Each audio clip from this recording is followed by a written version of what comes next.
On a warm summer afternoon in 1985, 15-year-old Christy Wesselman, a bright and active teenager from Glen Ellyn, Illinois, set out for a quick trip to the store. It was a route she had taken countless times before in her small, safe town. But this time, Christy never came back. Christy was a popular student, serving as her class's vice president and excelling in sports like volleyball and softball. On July 21st, she arrived home from school at 3:30 p.m., grabbed a little money, and told her mom she was heading to the store for a soda and a chocolate bar. The store was only a few minutes away, and her mother expected her back shortly. But as time ticked by, Christy didn't return. Initially, her mother thought she might have bumped into some friends and lost track of time. But as night fell and calls to Christy's friends turned up no answers, panic set in. By 1:50 a.m., after hours of searching the neighborhood, Christy's mother contacted the police. The investigation began immediately. The store clerk remembered Christy stopping by around 4 p.m. She had purchased her chocolate bars and seemed happy, showing no signs of distress. Witnesses saw her leave the store, but no one knew where she went next. With no leads, the search intensified overnight. By morning, a detective retraced Christy's likely path, a shortcut through a vacant field. A well-worn trail used by neighborhood kids caught his attention. As he walked through the tall grass, he stumbled upon a horrifying discovery: Christy's lifeless body, just yards from the trail. Christy had been stabbed 8 times, and evidence of assault was found.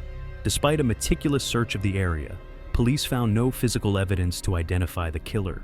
Forensic technology in 1985 was limited, and while biological material was collected, it couldn't be analyzed at the time.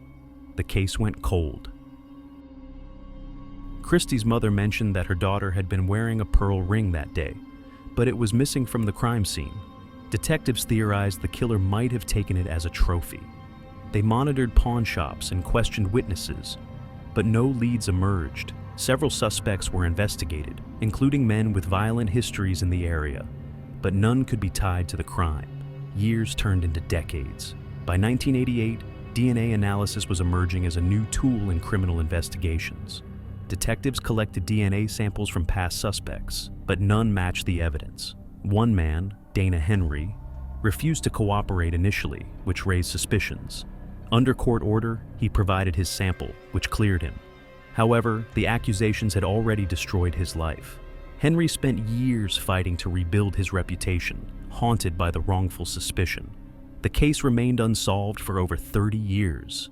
Despite occasional efforts by new investigators, there were no breakthroughs until 2015, when a monumental discovery changed everything. The FBI database flagged a match for the DNA found at the crime scene. It belonged to Michael Jones, a 62-year-old man from Champaign, Illinois, living about 150 miles from Glen Ellyn. Jones's DNA had been added to the database after his arrest for domestic violence. Investigators quickly dug into his background and discovered a disturbing history.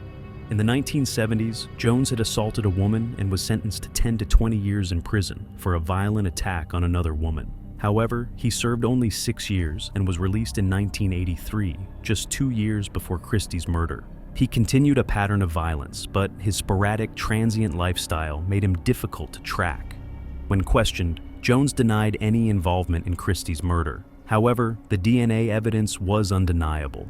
Investigators pieced together a plausible timeline, theorizing that Jones had passed through Glen Ellyn on one of his motorcycle trips and targeted Christy in a crime of opportunity.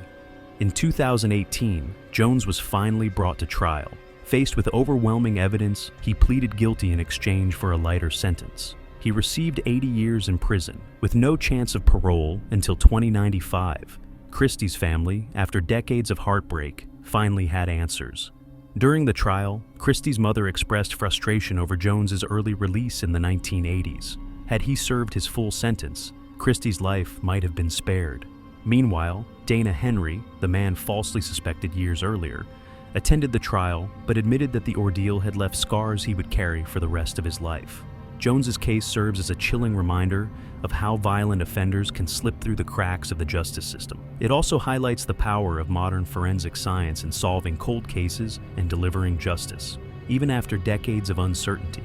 Christy's story, though tragic, underscores the importance of persistence and the hope that no case is ever truly forgotten. What are your thoughts on this case? Could Christy's tragedy have been avoided? Let me know in the comments below.